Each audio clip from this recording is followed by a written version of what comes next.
The Board of Education special meeting in open session at 5:05 p.m. We have a quorum present with all board members in attendance. Please note that this meeting is being live streamed to the public and recorded. I would like to welcome the community members in attendance this evening. As a reminder, governing board meetings are a business meeting of the board held in public, and although public participation is encouraged, it is not the public's meeting. It is the duty of the board president and/or clerk of the board to maintain an orderly, respectful, and peaceful meeting where all perspectives, voices, and opinions are welcome. Please refrain from speaking out while another person has the floor. At the appropriate time on the agenda, individuals wishing to provide public comment on items listed on the agenda will be called upon one at a time to do so in accordance with Board Bylaw 9323. The board cannot and will not respond to any non-agendized items, but a staff member will reach out to you on matters that may need to be reviewed as appropriate. The board met in closed session to discuss the superintendent's evaluation. No action was taken. Let's see, this is Young. Would you lead us in the Pledge of Allegiance, please?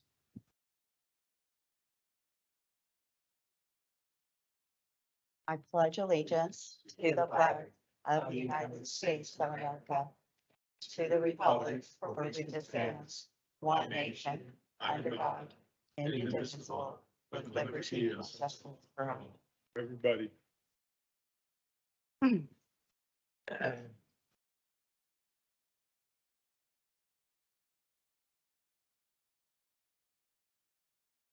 Item D3 is approval of the agenda. I call for a motion and a second. So moved. Second.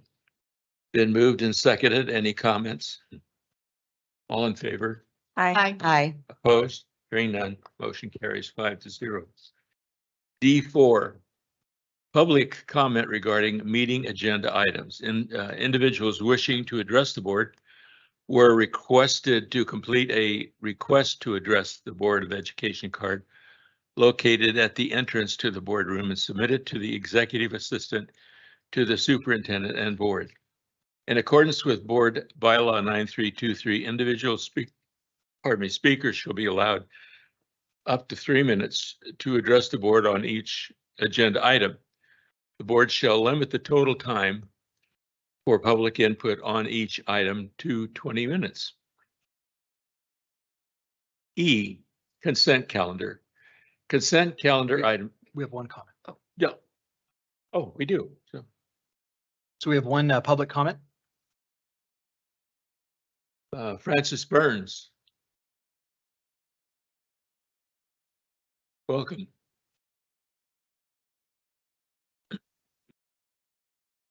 Good evening, board members, President Diffley, Dr. Andrus. You're impeccably dressed as always. Hope everybody is well today. I don't have a lot to say. Generally speaking, I just wanted to say that I think that your revisions regarding the staff and student conduct and the political activities regarding staff, I happen to like them. One thing that I would like to propose to you to consider, as I was reading through the policies regarding staff and student conduct, I noticed, well, from my own experience the last few years, there have been students that would have violated some of these terms in the reverse. And the reason I know this is from personal experience, and as it specifically relates to posting things online with social media, you know, making inappropriate comments and that kind of thing. So all I'm asking is that at some time, if you are not already thinking about doing it, that sometime in the future that the board consider revising the policies regarding student conduct in a similar manner that you've done for staff to student conduct. So really, that's the only thing I have to say. And thank you very much for listening. Thank you. Francis, would you, sorry, I didn't mean to drop that. When you have a moment, could you just message me some of the specifics? Sure. Howard and I will chat about it and Yeah. contact you. Yeah, I'll be happy to. Thank you. Yeah, thank you.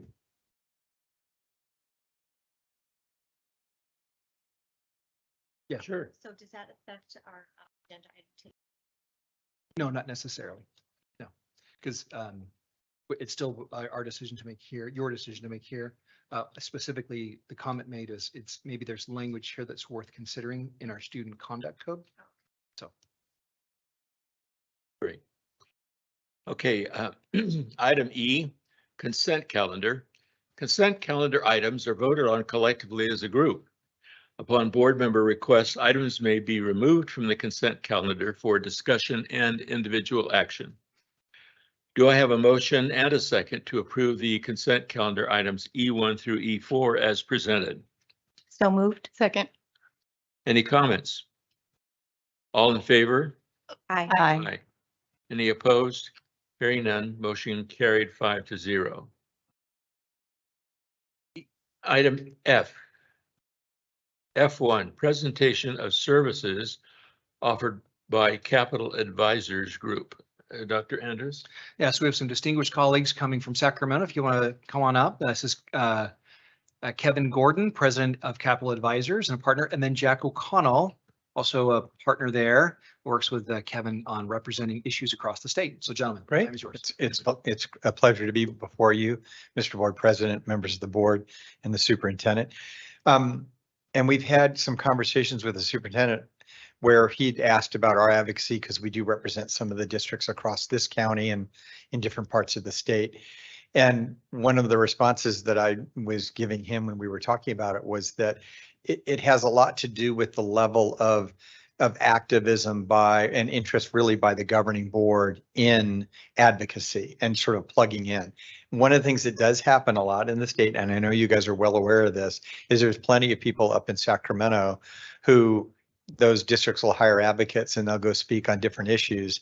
So the real question is that to the degree you want to give voice to the issues and kind of put this district a little more on the radar screen relative to its views about given issues that are being entertained by the legislature, exercise some leadership relative to some of the issues as it relates to your interests, this district's interests, and then having us pursue those. That's one of the things that we do as part of an advocacy team in trying to advance the interests of our client districts.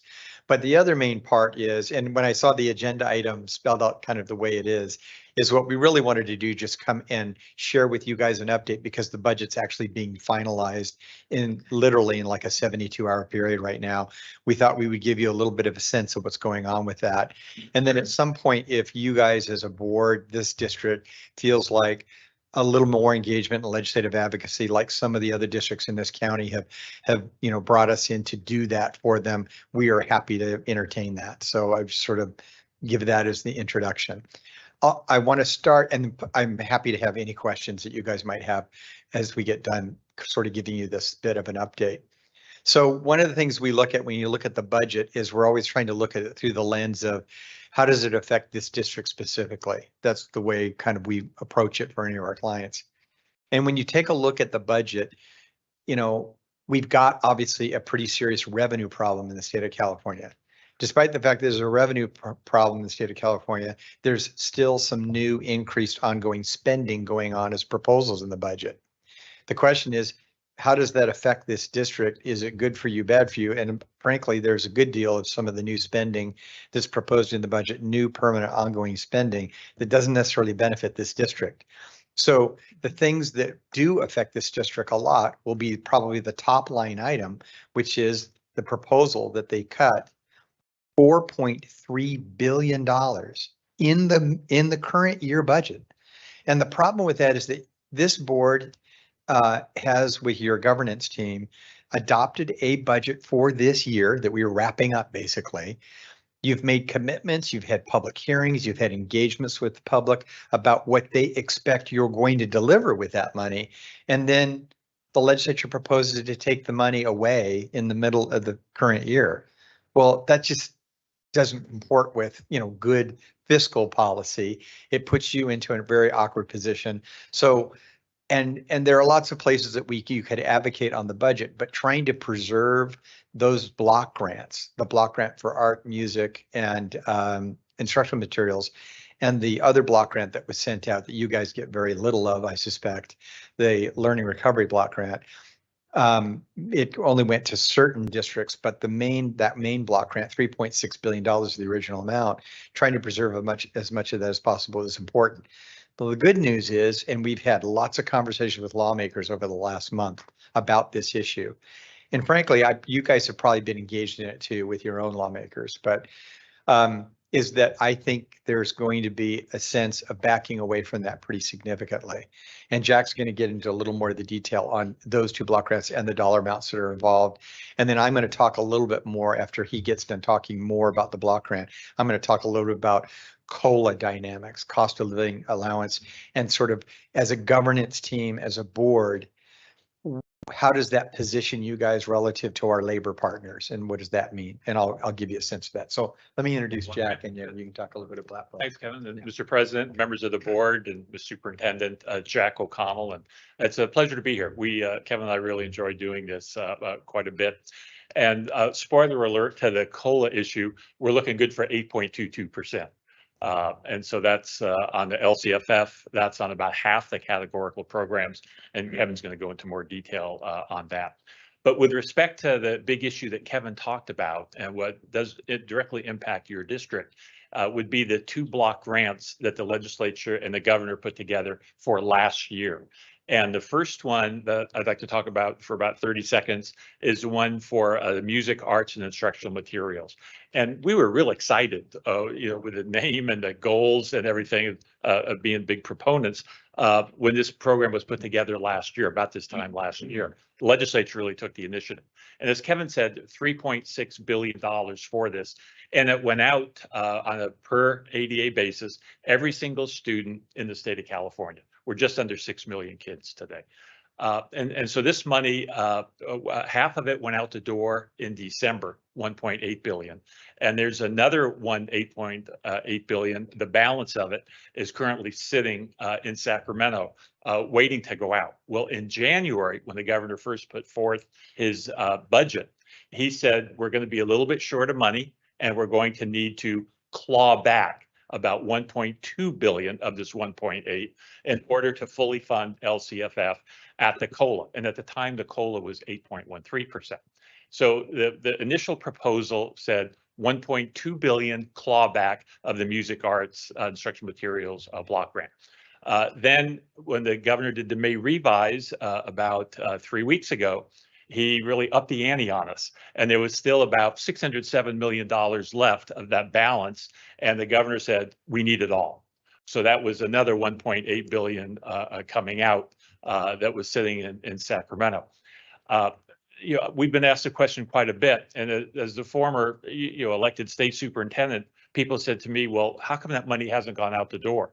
Well, I can tell you there were several times when I was there when Department of Finance would call and say, is this money out the door? My initial reaction was always yes. And even if it wasn't, we got it out within 24 hours, so I could be right, because my goal was to get that money out to the field as quickly as possible. And then so that's the music, arts, and instructional materials block grant. The other one, which is really more than twice the size, it's $7.9 billion. And as Kevin says, doesn't directly impact you quite as much, is going out on it to based on unduplicated students. So it's an unduplicate. So the civil rights community has a great deal of interest in this. They're strong advocates for this. So in January, when this money came out, and the governor didn't suggest to claw back any of the $7.9 billion. Now he's suggesting $2.5 billion be clawed back on this money. Now, this money has already all been distributed by the Department of Education. So it's out the door. So really the only way for the state to retrieve this money, the way that's being suggested by Department of Finance and the governor, 2 ways. One is you write a check back to the state, not going to happen. 2 is it would be on your next apportionment, that there would probably be a deduction. And if they go this way, it's going to happen. Kevin and I are fairly optimistic. Kevin used the figure $4.3 billion. That's the cumulative amount of the 2 proposed reductions from Department of Finance, the 1.8 and the 2.5. We don't believe it's going to be that high. And the reason we can say that is the Assembly has its version of the budget, of course, and the State Senate has its version of the budget. And I served in the legislature 20 years, so very familiar with the process and how folks are thinking and working. So the Assembly, let me start with the State Senate. The State Senate plan, as it relates to both of these budget items, we have really worked hard. The State Senate and the chair of the Budget Subcommittee is a good personal friend of both of ours. We haven't talked to him in the last 48 hours. And so we've really leaned on him to please restore this funding. And they have. So the Senate for the Music, Arts, and Instructional Materials Program, zero clawback, zero. So we're really pleased with that. So that's money that's we want to get out the door as quickly as possible. For the Learning Recovery Block grant that goes out to on the unduplicated basis, they are proposing not the $2.5 billion that the governor is, but rather $525 million that the governor, and that would be a much more modest clawback that they're attempting there. And then the State Assembly, they have their own numbers, their own approach, of course, but it's much lower than the governor. For the music and arts and instructional materials, it's less than $250 million. So that's significantly less. And for the learning recovery, it's $440 billion $440 million for that recovery. So that's significantly less than the $2.5 billion as well. So we are optimistic that we're going to land in that part. And then I know Kevin's going to talk about, the property tax issue that we have, potentially even less money, if any, goes into the Prop 98 reserve, which is important. And also I know the COLA. Right. Yep. Okay, good. Yep. Great. Thanks a lot, Jack. So there's a couple things going on. It's like if we're going to be successful in restoring some of the proposed cut to those block grants, the question is, where's the money come from? Well, it turns out that the nonpartisan legislative analysts looked at the governor's overall numbers and said, we actually think you got a bigger overall problem than you're saying you have. But on education, your problem's actually smaller than you're saying, which is kind of an anomaly. That the problem on the school budget is actually better off than the governor's saying, but the problem in the overall budget, and it's because there's kind of a firewall between the two, the what we call Prop 98 side of the budget and the 98 side of the budget. What the legislative analyst was saying is that property tax in the state revenues that are coming in are going to actually be a lot higher than the governor's stating they're going to be. And so the legislature looked at that and went, we're going to go with the ledge analyst numbers. It's a better number. So we're not going to make cuts to the degree the governor was saying, because we think his revenue numbers are flawed based on that miscalculation of the property tax stuff. So they're going to use the property tax forecast to not do as many cuts as the governor would. And that's where we're going to be recovering some of the money. And then the other one is a nuance of, we have a rainy day fund for Prop 98 for schools. There's a constitutional requirement and a trigger of how we have to put money into that.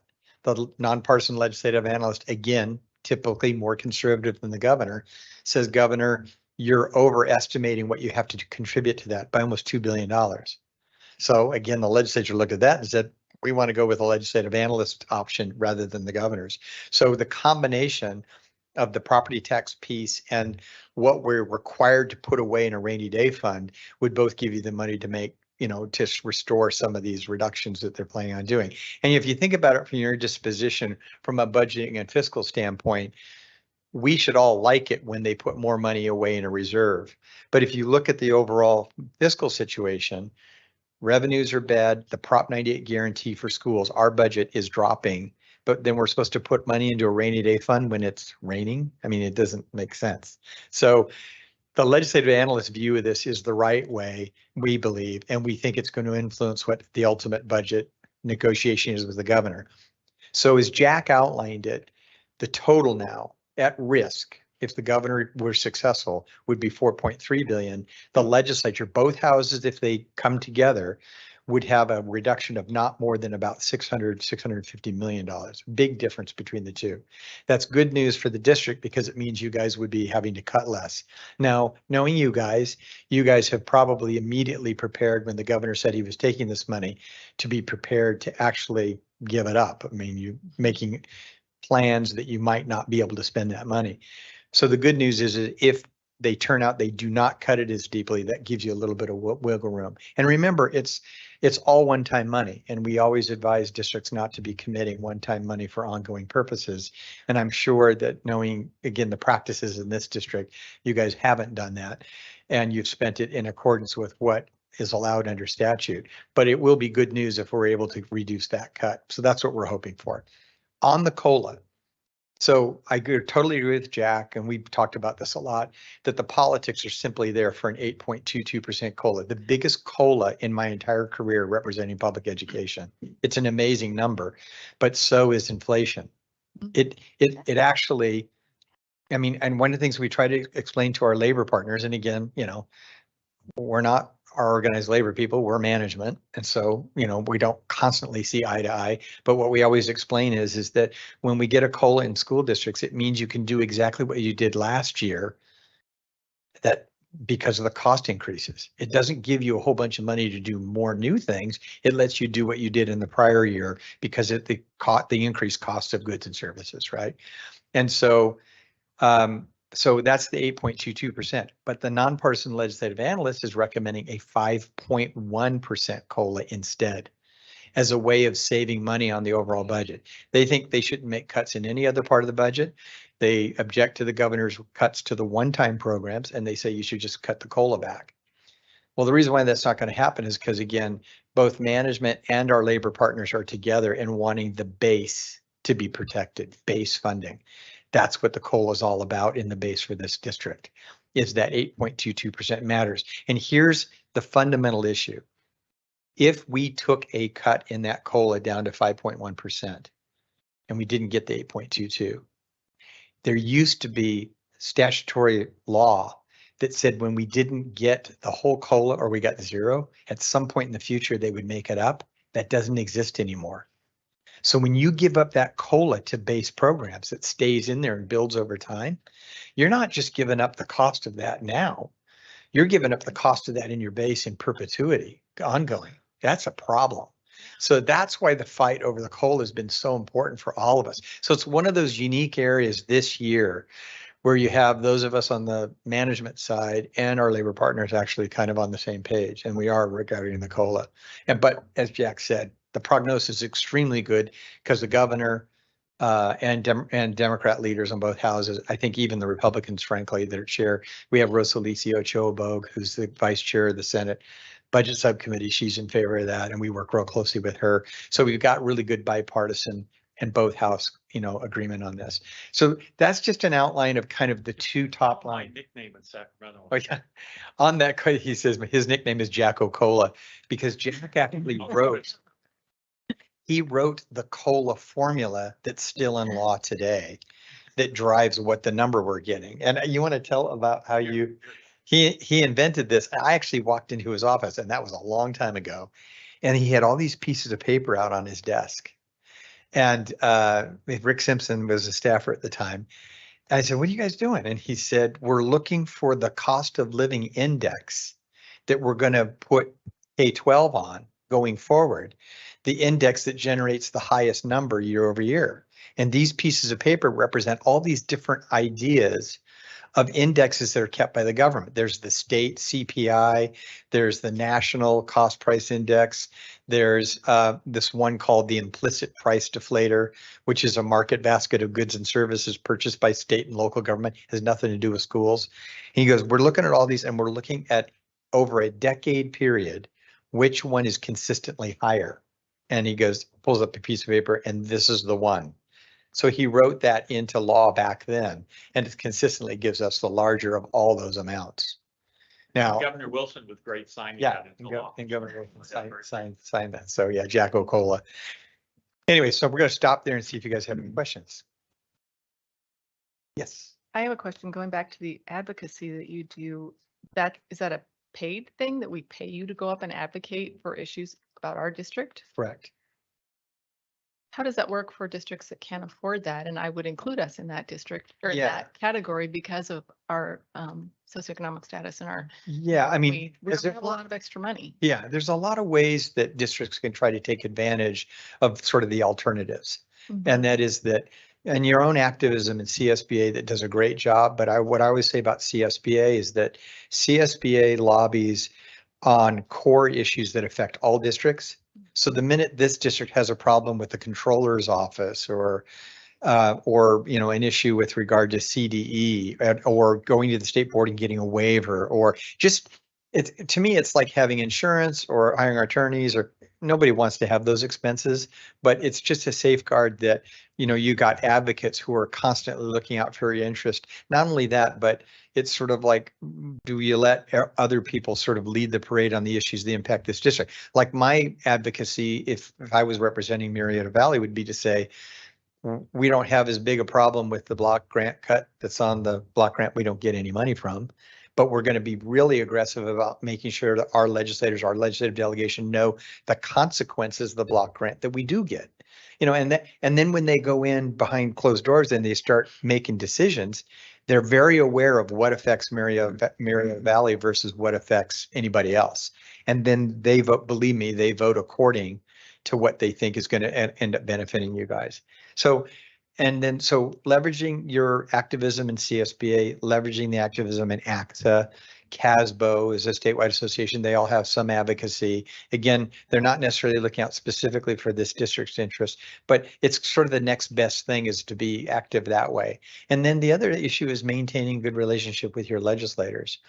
We had one district that's a client of ours, the Norwalk La Mirada School District, where the board president was the next door neighbor to the chair of the Assembly Ed Committee.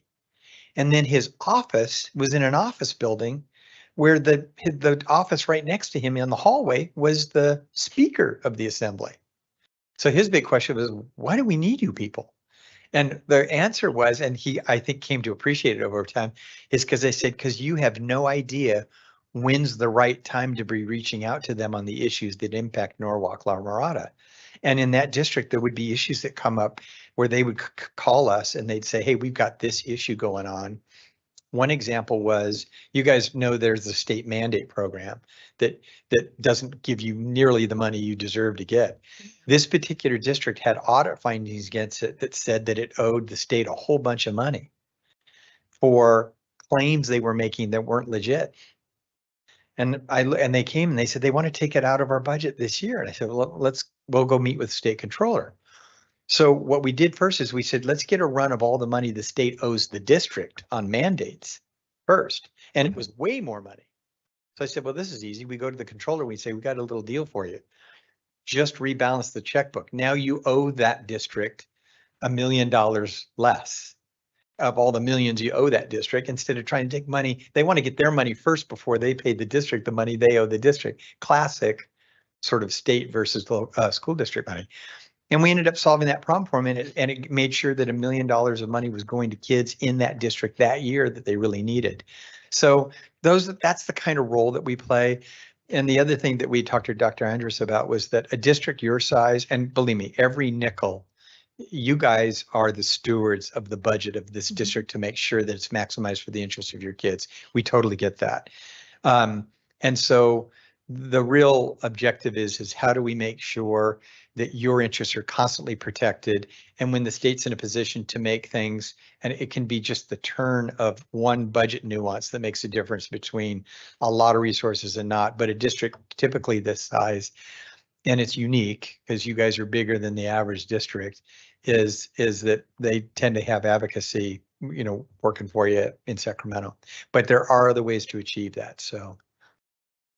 But do you ever have clients that have needs in opposition? This district needs A, B, and C, and you got district X, Y, and Z, and how do you? Yeah, it's interesting you mention that, because over time, the whole time I've been an advocate, we've never had a district sort of resent or begrudge our efforts on behalf of getting another client whatever it needs to get. The only issue that would come up, and we've never had it happen, is when we get a couple of districts that are actually fighting with each other. And we've actually been approached by districts that we need you because we got this fight going on with those other districts. We just say, we're not going to be part of that. Because again, you have to resolve that some other way. but you're not going to hire us to come in and do that. So we're not going to do that. Now, when we do government relations for districts, it's not just state government relations.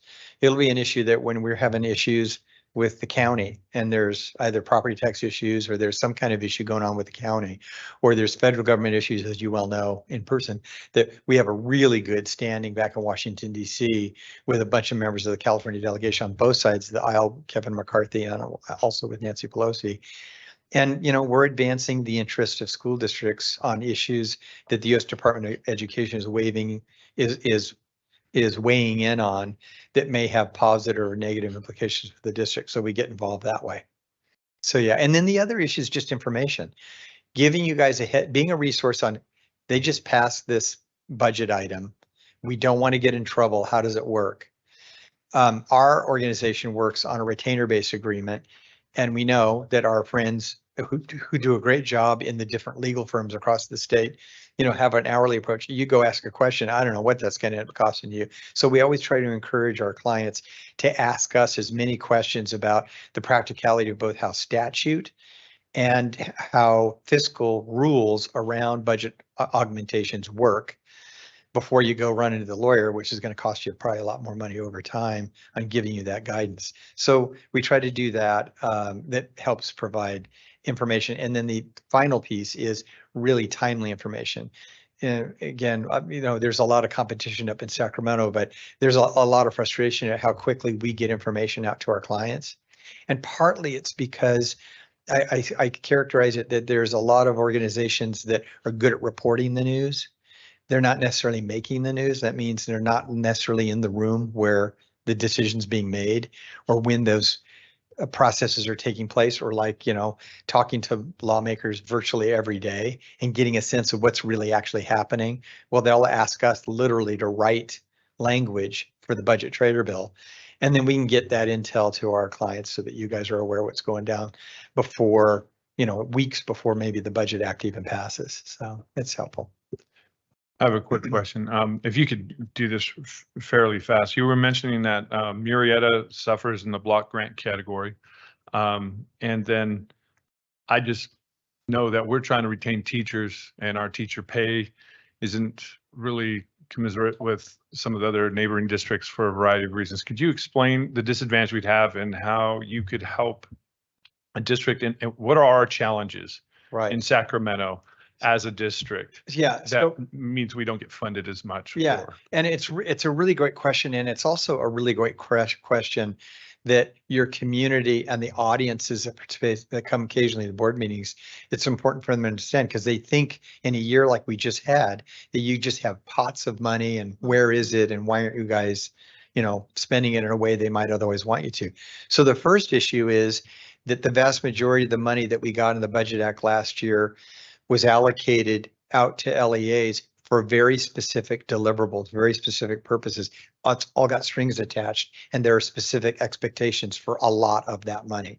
Very little of it ends up being full discretion of the district. Now, I will say, one of the main objectives of this district is spend less money on stuff that has strings attached that give you less discretion. Give us more money that gives us more discretion. And you guys just tend to get less of that than a lot of districts. And it lies in the funding formula that we have, LCFF, that gives disproportionately, and it's a lot of money, the difference to districts with high levels of what we call unduplicated count kids, which is fancy word, I don't know, mostly to confuse people, but what it really just means is kids in poverty, English language learners, and foster youth. If you have low proportions of that, it doesn't mean you don't have kids that have really important educational needs.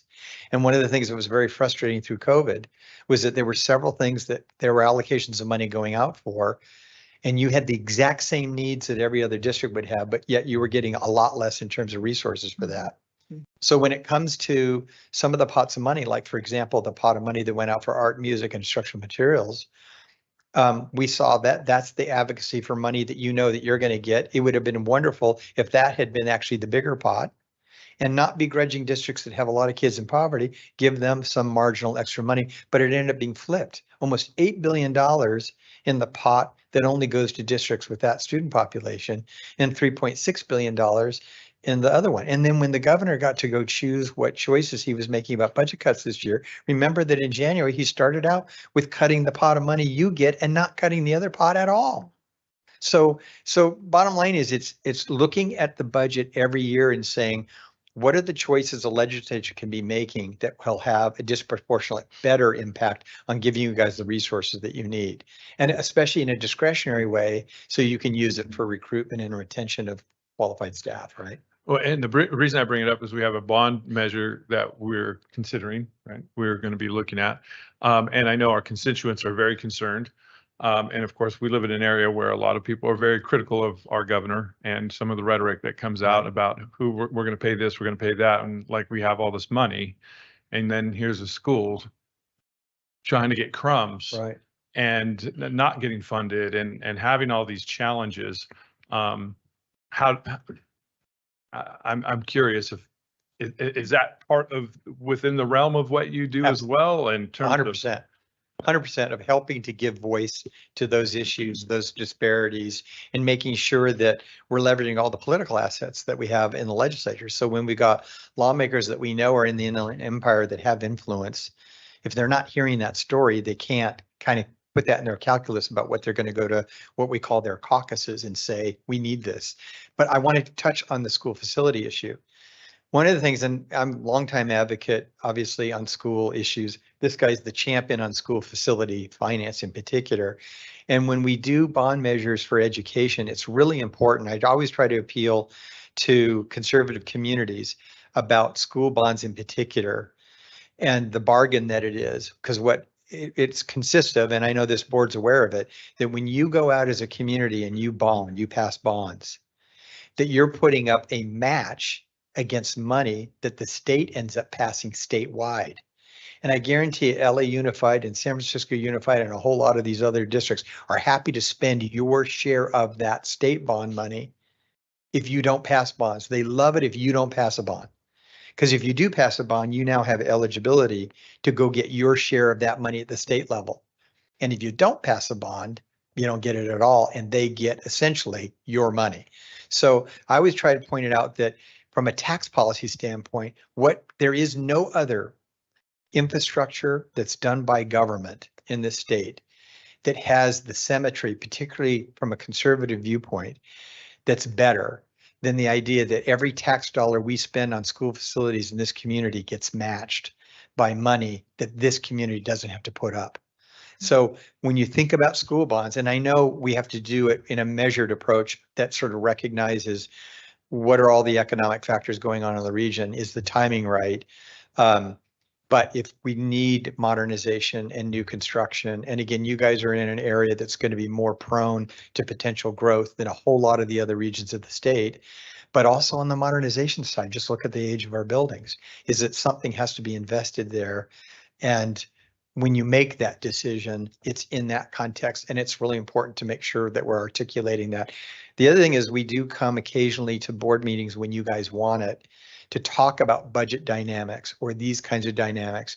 Because when we talk about what the state maybe is not doing well for you, if you guys talk about it here and your community is listening to you and say, oh yeah, those guys are saying it, versus folks that are up there that come into your boardroom and tell you what's happening, it deflects some of you guys don't deserve the blame for stuff that's going on in Sacramento, but oftentimes they confuse it. The public will. So it's really important for us to help draw that distinction in your community when we come to board meetings on really difficult financial issues, so they know that you got elected and you ran to build a great public education for kids, but that sometimes you're put in a position by the state that gives you virtually all the money you have to work with, where they cut it like in the middle of the year, like this block grant.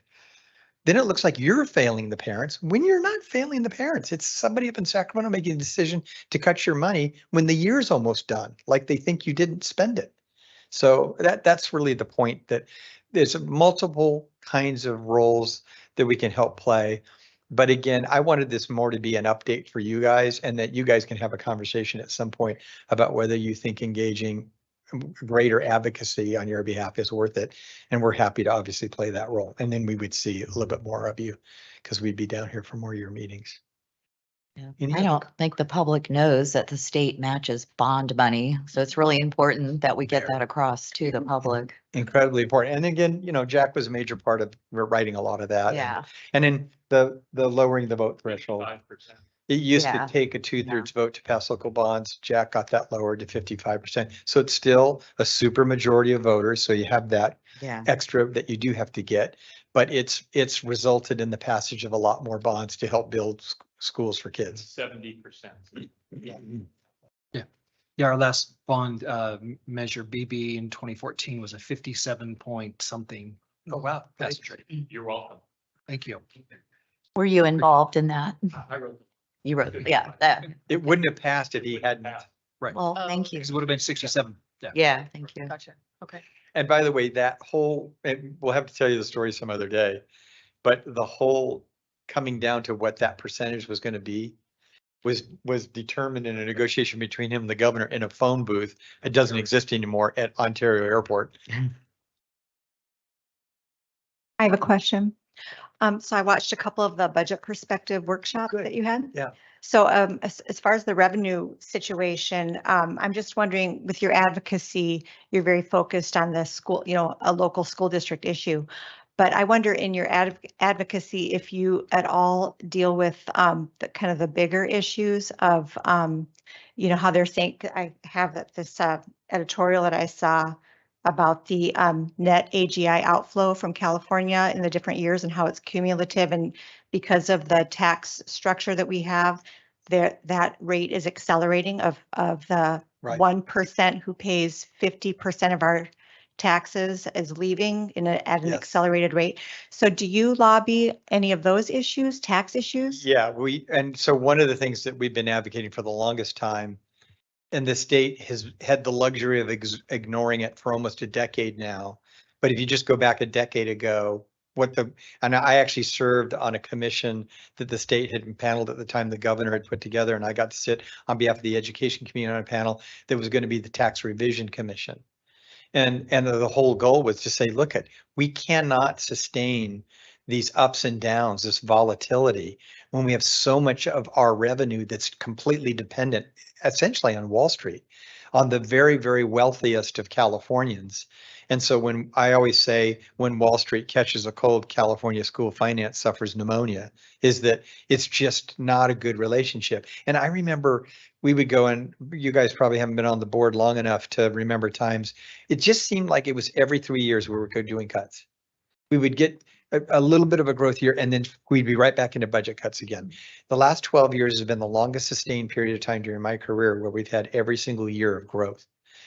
But what we need to pay attention to those numbers about the fact that we've got to have a tax code that's broader so we don't have all our eggs in one basket.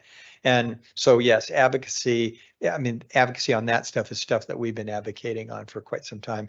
And it's time to have that conversation again, particularly as we have those really high income earners. You have your analogy about basketball Well, players. I do. And just to kind of fill Yeah. in the blanks, the state general fund, 96% of our money comes from three sources. It's personal income tax, and then sales and bank and court. And of that, 63% of all of our money comes from personal income tax. And to your point, half of that comes from the top 1%.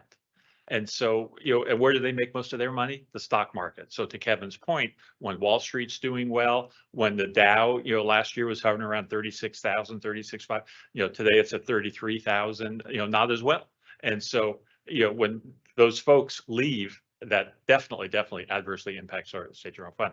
I mean, I tell a story whenever a pro athlete signs a big time contract in California, even if it's not my team, a different sport, that kind of thing, I'm always happy because I'm figuring if they're signing a $300-400 million contract, I'm doing the math. What's 13% of that? Because that's the state tax for us to help us with that. But advocating on lessening that dependence, Yeah. There's two things going on. One is it's a high tax state. So we're chasing those earners out of the state in bigger numbers than we've ever seen. That's a problem. So we got to tackle that issue. And at the same time, we have to try to be mindful of broadening our tax base so that it's not just all on that one part. I mean, just 30 years ago, the biggest moneymaker for the state was not personal income tax. It was a sales tax. When we had the Whittier earthquake or Loma Prieta, what did we do to generate money to rebuild those areas? We increased the sales tax for a number of months, like 13 months, and to catch 2 Christmases, as I recall. But that's when that was the number one. But now our economy's changed and we're a services oriented economy. Guess what? That's personal income tax. I teach economics, so art laughers are a big thing, and you're highlighting a really important point right there with those people moving out. Yes.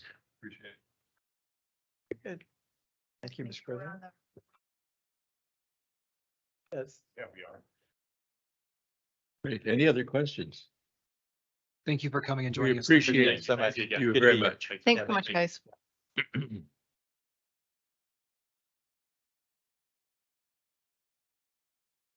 Go to item F2, approval of the personnel report. This calls for a motion and a second. So moved. Second, Moved and seconded. Any comments?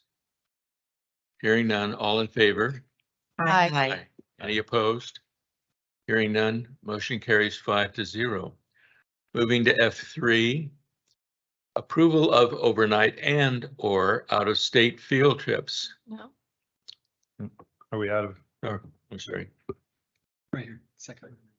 F3. Yeah, that's what I thought. Okay.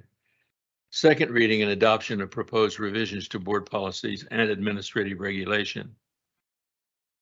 BP 4119.24, 4219.24, 4319.24, maintaining appropriate adult student interactions, and BP/AR 4119.25, 4219.25, 4319.25, political activities of employees.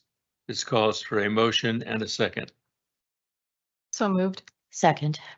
Moved and seconded. Any comments? Yeah, Go ahead. There's some comments on. I was really curious. Was this something that we had covered in the meeting that I had missed? We didn't cover it, but this is in response to the discussion we had back in February or so about revising these. There was no comment at the first reading. So no one on the board had made a comment about them during the first reading. Oh, okay. Because I'm seeing the reading of this, and I remember us having a conversation about how teachers interact with students. And I'm not seeing that in the change of the wording. So is there a specific part of one of the VPs you're referring to? It was having to do with why am I hitting these buttons and they're not? Maintaining appropriate adult student interactions. And the discussion was about teachers or staff engaging in conversations about sex and generally. And this has come up so often recently that I think that our policy needs to be specific to it. Although there's a lot of instructional time in which, whether we're in science and other classes, some health things, but that we want to avoid getting ourselves into an awkward situation. And that was kind of how or why this was brought up. So to the specifically in consultation with our attorney, the recognition was if we were so narrow around a topic as you described, then we'd have to try and list every single potential topic, which would be basically almost impossible to do. So it was devised, and this was their recommendation, was it's in the board policy 4119.24. It's the second paragraph that's in red underlined in the attached document. It says relationships between employees and students should be consistent with the educational mission of schools, meaning that anything that's not that would therefore not be okay. So it kind of went, as opposed to saying, don't do these things, the approach here is do these things. So all interactions with students should serve a legitimate educational purpose. For the purpose of this policy, the term legitimate educational purpose includes matters of communications related to teaching, counseling, athletics, extracurricular activities, treatment of students, physical injury, other medical needs, school administration, or other purposes within the scope of the employee's duties. So it tried to carve out a broader approach by saying it's got to be within this realm, and anything beyond that would be excluded. Right. And then so what we ended up doing was focusing more on an inappropriate relationship building. And if it's an educational process or whatever, the thing is that that area has been expanding in terms of what do we call educational at this point, right? So then now what we've done is we've actually reversed the intent and said, well, as long as we can frame it within the educational context, then the discussion revolving sex, which is exactly what's getting everybody riled up, is going to be actually, it's going to create more problems, is the way I'm reading this. I'm not seeing this as solving anything. And so I am concerned about the wording, and I feel like we're kind of back at square one in terms of, you know, having some of the same problems we were seeing at other districts around. So the other part too, just to draw attention to that, maybe this will help clarify, is also we added additional items under inappropriate conduct. There are some additions there, such as like initiating inappropriate physical contact, including kissing of any kind. Item 5 and 6 are added, making comments about another student's physical appearance, including specific physical attributes or psychological development that has no legitimate educational purpose, making or participating in sexual comments, jokes, or conversations with students. And then further down also, there's some additional items in number 9 that's been revised, giving excessive non-educational attention towards a particular student, or seeking and returning emotional involvement with a student beyond the normative care and concern required of an educator. So those were an attempt to try and, again, create more language around appropriateness. There was just recently in Redlands, they had a situation in which the teacher was educating students, and I could easily make the argument, I'm educating students, but it was not revolved around, and I would need to know more details about what's going on in that particular classroom or what was happening there, but it had much more to do with extracurricular activities and explicitness that I would not expect my children to be exposed to by a teacher and educator. It would not be covered in any of these board policy changes because you could just say, well, I'm educating the student about, you know, these very explicit acts and different ways in which to express yourself. And I see that as being exactly what parents in our community are concerned about, and that these board policy changes are not addressing those concerns whatsoever.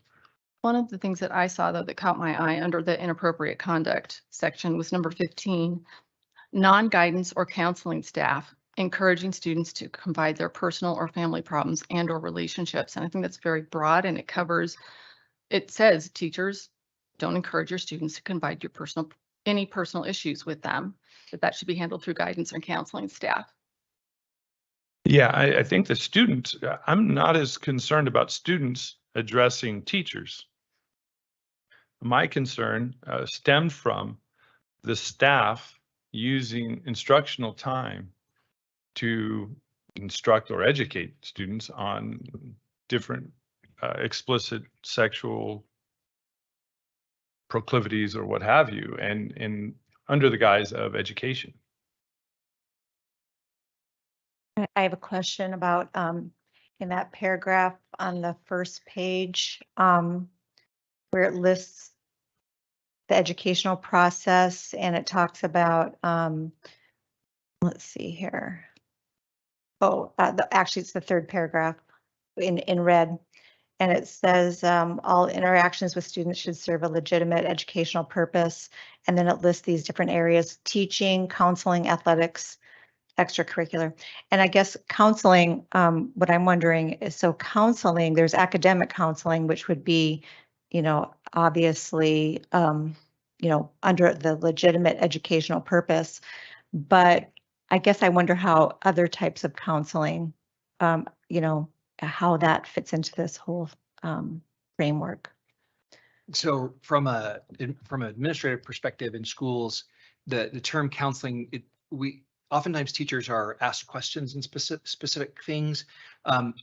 Most teachers and in most situations, they kind of recognize the boundary. Like I'm your academic teacher. You need to go talk to a school counselor.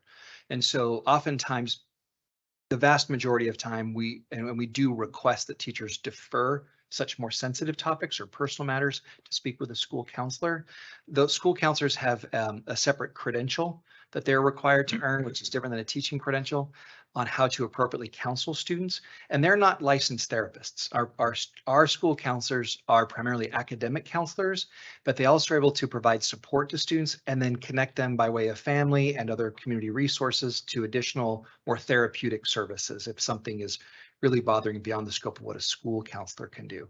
Because again, the school counselor is just trying to help them navigate their whatever is the personal matter so they can be successful at school. But oftentimes it's to defer then most often to defer to a professional service. They're not going to try and take that on. We have added health technicians into our schools that have more of that specific training, and they're running on a volunteer basis group and individual sessions for those students that is more therapeutic, but that's a differentiation from a school counselor.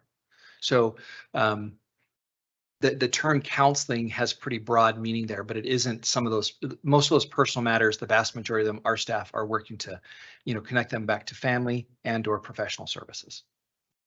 And so am I understanding you correctly that you took these concerns to legal? Mhm.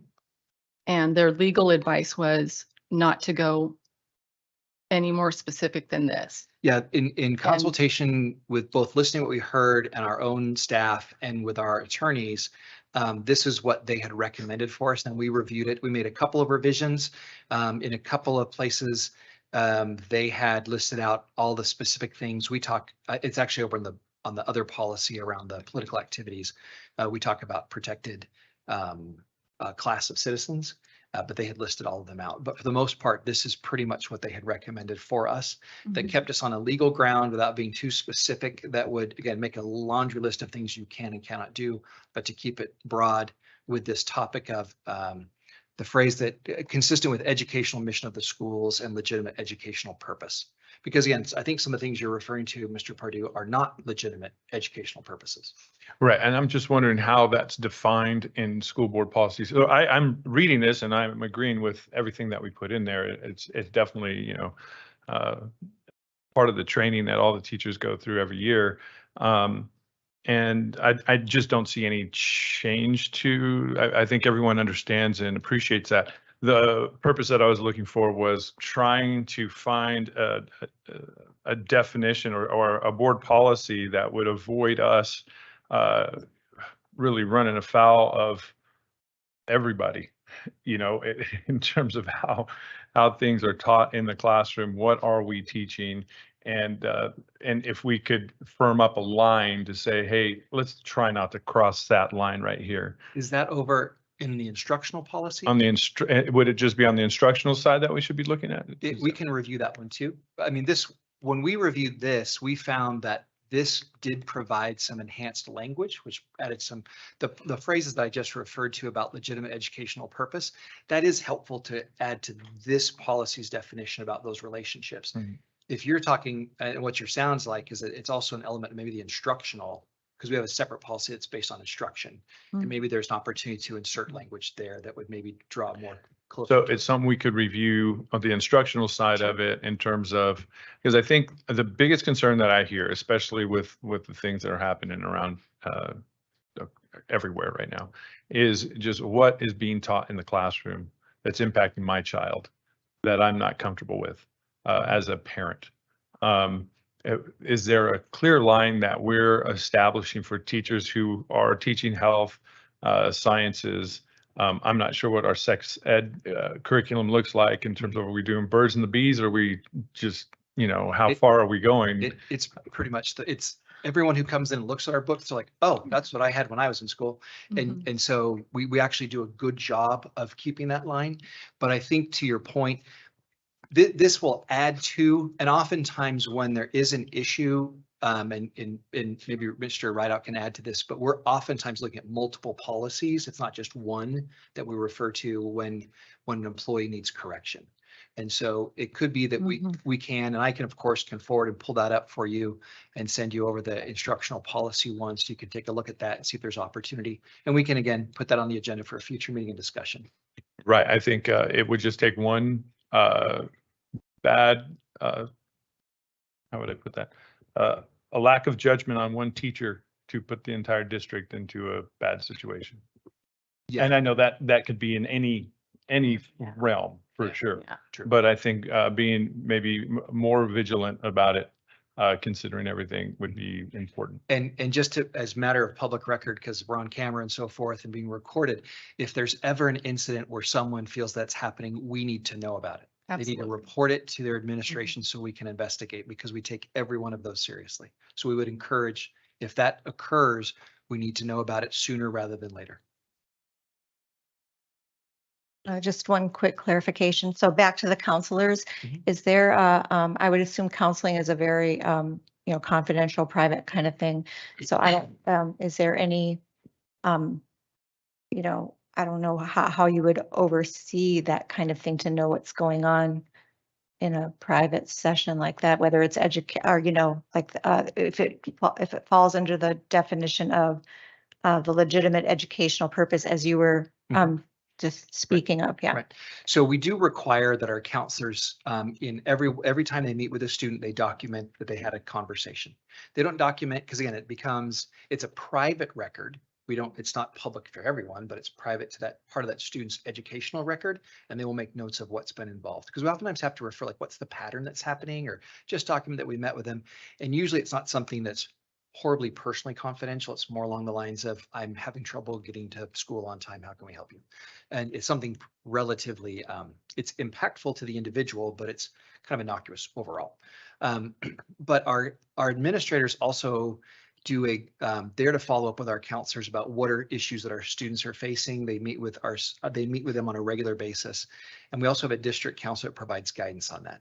And we do also work with our counselors to remind them of their level of responsibility and where their lines are at, knowing that they have a PPS credential, or what is the second P for, Rich? Pupil personal services. Sorry, pupil personal services, but they're not a licensed therapist. And so they also know their line. And at what point in time is like, wait, I can support you at school, but this is beyond what I'm able to help you with. So, Rich, do you have any experience with that where you've had to help a counselor in that?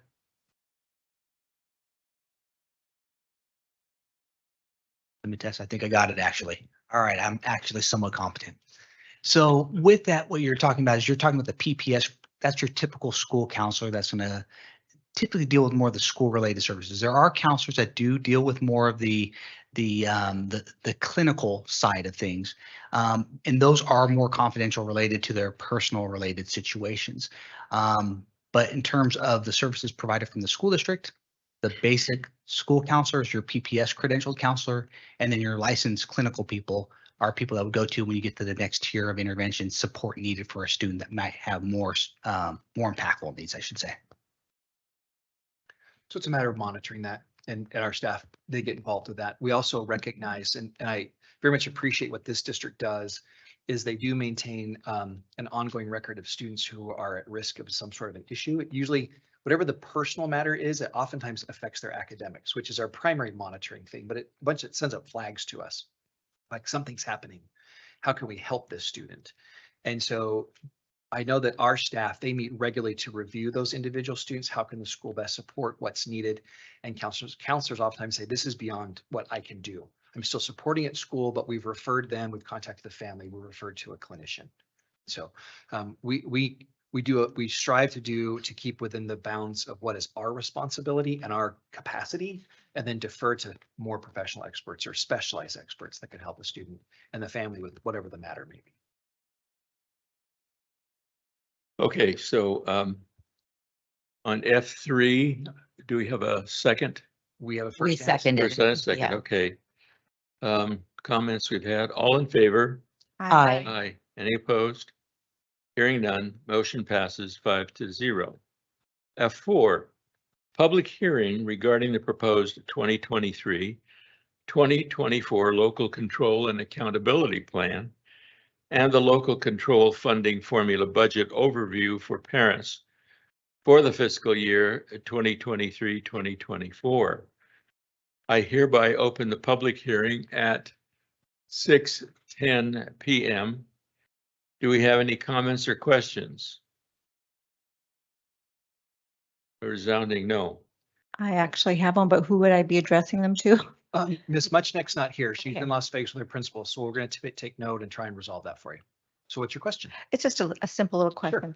So I noticed in the family survey part, there were the number of responses have been going down, and then also some of the statistics looked very good, but there was 48% of families feel only 48% of families feel that the school values their opinions. That's in 4.2.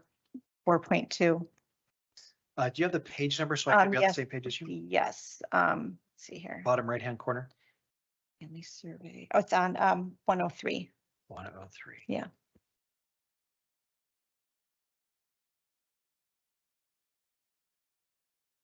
Sorry, I'm there we go, 103.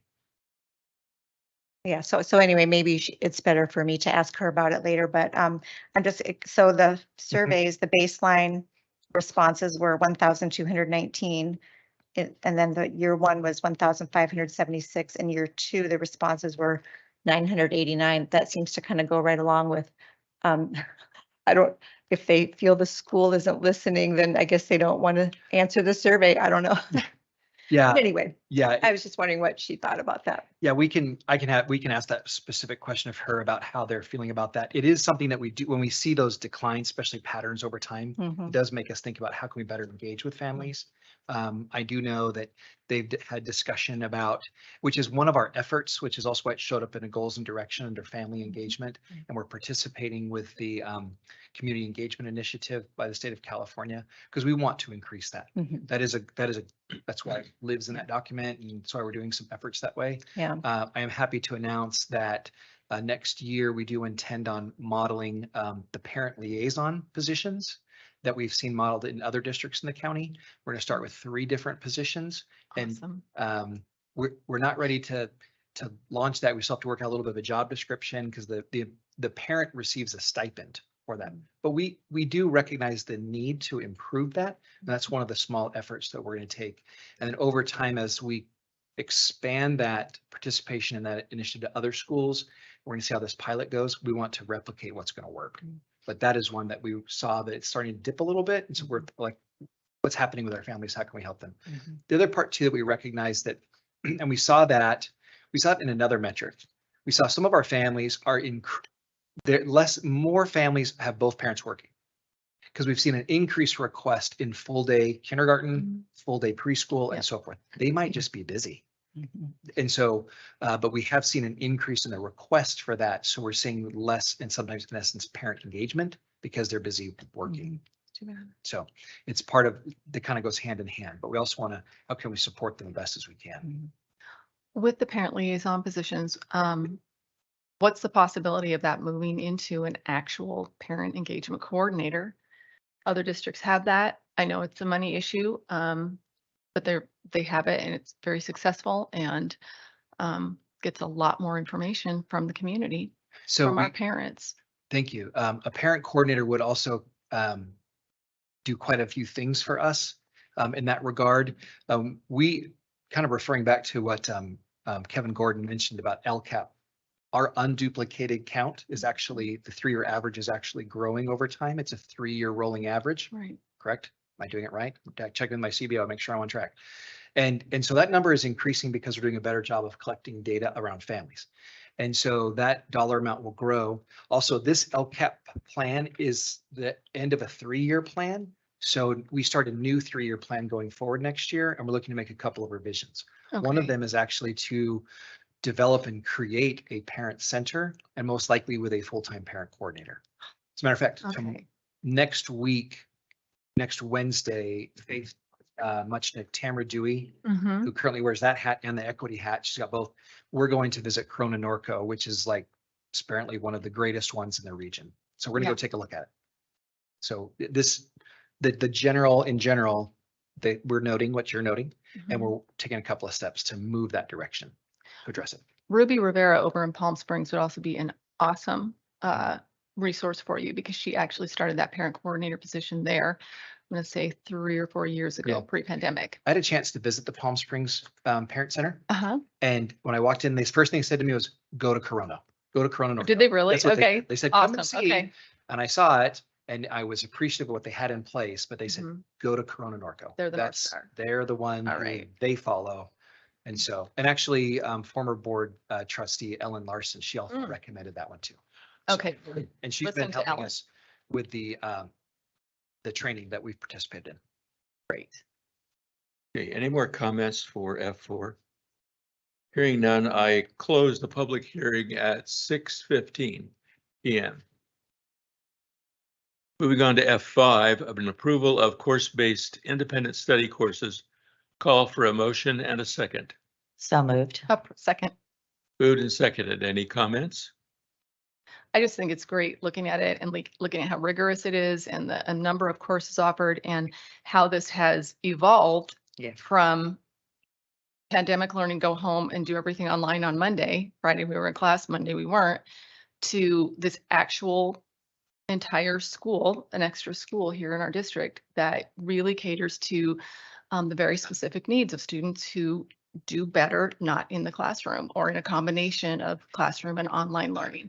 And just the ability of Mrs. DiGiovanni, the principal over there, to really cater to individual needs and individual family needs. I've been very, very proud of her for this work. Thank you. Any other comments? Hearing none. All in favor? Aye. Aye. Aye. Any opposed? Hearing none, motion carries 5-0. F6, public hearing regarding the proposed Murrieta Valley Unified School District budget for fiscal year 2023/2024. I hereby open the public meeting at 6:16 PM. Do we have any questions or comments? Hearing none. I'm sorry, Paul, I'm sorry, Mr. Dipley. Did I hear correctly with Kevin Gordon that in the next 72 hours, we're going to have the budget from the state? And is that going to impact this then? So next week, next Tuesday at our board meeting, Mr. Whittington will give us a full presentation on, including the timeline. Okay, But by law, they must present to the governor a budget by June 15th. okay, And sometimes it's a placeholder, which gets them off the hook so they can keep getting paid. It's like, we'll just put one up there. It doesn't mean it's done. Mhm. And then even after that, there's the trailer bill language, as was discussed, and that takes a while. And then it's actually about 45 days even after that, it's signed, that there's still trailer bill language and adjustments to the budget. So it does take some time. And that's why we are cautious when we budget. And that's why we have a reserve, so we can adjust over the course of a 3-year average. Gotcha. Thank you. We otherwise call that walking through Jello. Yes. it Thank you. is- It is set in Jello. I think Yeah. they're more complicated this year because people could file their state taxes later. October, right? Yeah. October, yeah. Yeah. Correct. And A that little made it harder. difficult for everyone to kind of figure out where we're at. I'm sorry, we just couldn't get to it in April. I just wanted to get it over with in April. Kidding. This is F5, correct? Yeah. F6. I knew that. Public hearing regarding the proposed Murrieta Valley Unified School District budget for fiscal year 2023/2024. I hereby open the public hearing at, We've already opened it. well, we could do that too. Yeah. I hereby close the public hearing at 6:19 PM.